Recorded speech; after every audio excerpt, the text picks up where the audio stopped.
Welcome to 4Culture, exploring the richness of culture in our community through arts, heritage, preservation, and public art.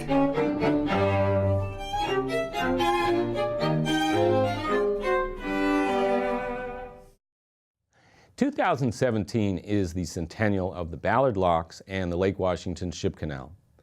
A lot of organizations here in Seattle have been getting involved in the centennial, writing articles, creating displays, and sponsoring events that shed light on different aspects of the canal's history.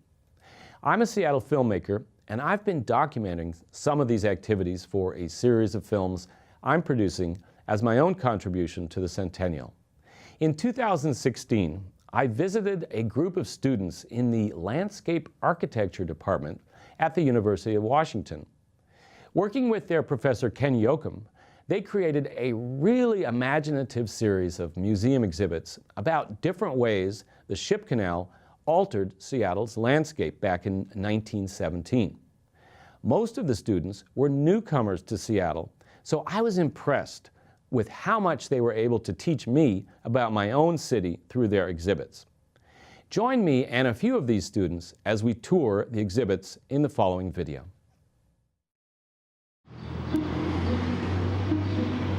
So it's been really good to work with you guys on this project. It's really turned out fantastically in terms of what we were hoping to get out of the project and really kind of understanding mapping in a new and distinct way. Let's go talk about some of your projects a little bit. My name's Ken Yocum. I'm a faculty member in the Landscape Architecture Department at the University of Washington. Above and below the leveling of Seattle. One of the classes I teach is an advanced graduate design studio, and it's a series that I've labeled Cartographic Imaginations. It's really about exploring the agency of mapping and how maps have helped shape our perceptions of the world. With the centennial commemorating the opening of the Lake Washington Ship Canal, I thought this was a fantastic opportunity to bring students into this story, to begin to understand the urban history of Seattle from a different perspective.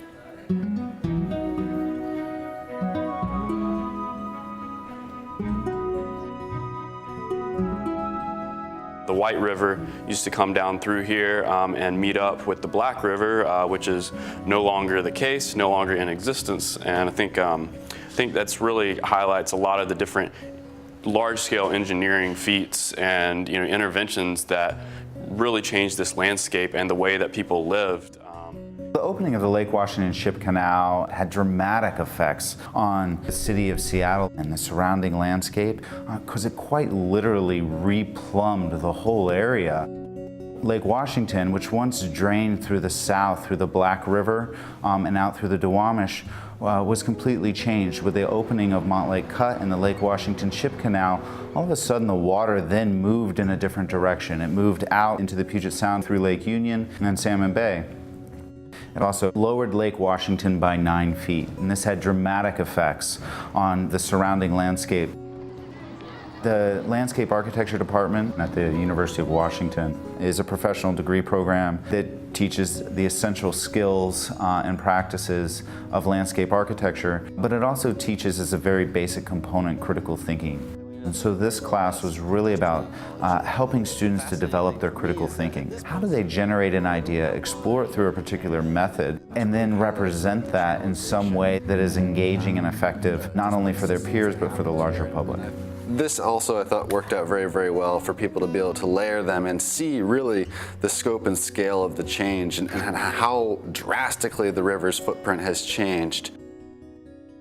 So what we had done with this was we went and looked at some of these historic images of these places, what they were and what they are now. This one's particularly interesting to me because in this mashup you can see the people that were enjoying the water, they were out on the canoes, but this place now is a road in front of a McDonald's.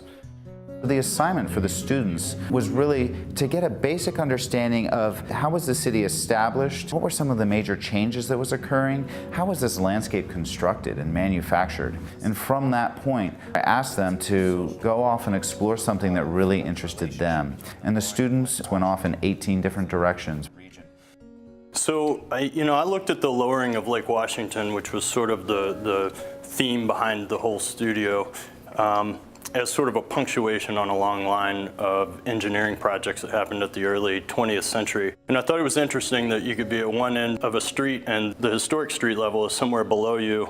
And you go further down the street and there's areas where they've lowered these hills. So there's areas that are no longer there that were once above you. So one of the items that I pulled out in these layers was Denny Park. And as you pull it out, there's information about Denny Park here. And then you start to reveal this new map. So this is the 1887 USGS map. And then as you pull these pieces out, this material, as they removed it, was moved into these tide flat areas. And so you can begin to piece together this puzzle of the new tide flats. I wanted to look at Indigenous relationships to the land and how that was affected through all the different changes in the hydrology in the area. Prior to the cut in 1916, we have Indigenous people that were still living south of Renton along the Black River. But once everything got changed and the water began to flow to the north instead of out through the Black River and out through the Duwamish, those populations went away. So we wanted to emphasize the Ship Canal as a hydrological project. And in order to do that, we used the inverse bathymetry. So we took the bathymetry and flipped it so that the water bodies, Puget Sound, Lake Union, and Lake Washington, become the masses, and then the land becomes the void. When the lake was lowered, about 1,300 acres of new land were created around, so it created this band of new land around the shoreline of Lake Washington.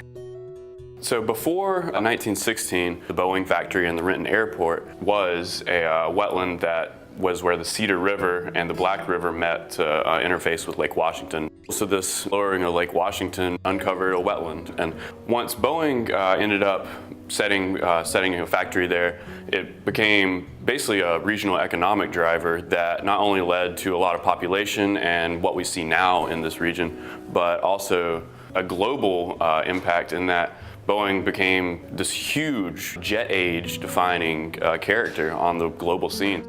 So were it not for the creation of the Ship Canal, the whole location that we're talking about here would not have existed as a developable land. It would have just been wetland, which is amazing, but not necessarily economically profitable in the same way that it has become. We started looking at these artifacts that were uncovered during the construction of the locks, and we learned they were stored at the Burke on campus, and so decided to kind of follow their track and see what that history is. One of my main interests going into the studio was the involvement of Chinese laborers in the digging of the Ship Canal, but through my research process I found that I was able to find very little, and my goal then shifted to something that was a little bit more personal for me, and that was researching and mapping my own process of being able to uncover these stories. And so what I did was any type of snippet of story or image that I could find regarding Chinese laborers and their earthwork projects, I put them at the bottom layer of each of these boxes, and then each was filled with the earth material that reflected my own engagement with that research process. So something like red clay was something that was really rich, really easy for me to dig into and find information about. And on the other end of the spectrum, you'd have something like ash that is really gritty, really coarse, not very vivid in color, and that was kind of reflective of places where I could not find any stories whatsoever. So you kind of dig, and it's really difficult to actually kind of uncover these stories. And when you actually reach to the bottom, as you can see some of them have done here, there's nothing to be found, because through that research and through all that digging, nothing was really found. Nothing was revealed. Right. There were 18 students within the class, and these are graduate students that we draw in from all over the world. And so it was a really interesting dynamic because many of them had only been in the region for about 6 months before we started this project. So this class did a really good job in helping them to understand the place that they were living in and getting to know that in a different way. So these sliders actually work in this fashion, but the most interactive part of this piece is if you change any of these sliders, you can just create a story of your own. What was most interesting to me about doing this project was the finished product. When you step back and look at it, you really can trace the pattern of settlement and development in the city in such a vivid kind of 3D way, which I feel is a little bit more evocative sometimes than just looking at a map or a series of maps. So I was really satisfied with finding that out myself, that process of discovery and then the visualization element at the end. I think this project has been successful in really showing 18 different ideas that all emerged from the same catalyst moment in time, which was the lowering of Lake Washington in the opening of the Montlake Cut in 1916. And recognizing kind of past actions and how those actions have impacted a wide diversity of different things with potential lessons for the future.